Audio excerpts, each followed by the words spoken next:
Bayangin kamu hidup di tempat yang nggak pernah turun hujan. Bukan cuma seminggu, sebulan, tapi ratusan tahun. Tempat itu beneran ada.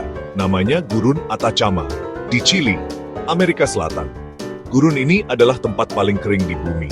Ada bagian yang udah lebih dari 400 tahun nggak pernah kena hujan sama sekali.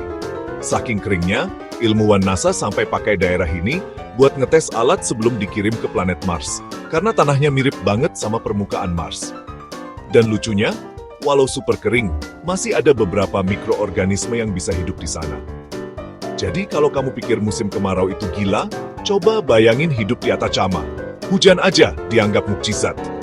Kalau kamu suka fakta dunia sekeren ini, jangan lupa follow biar nggak ketinggalan yang lebih gila lagi.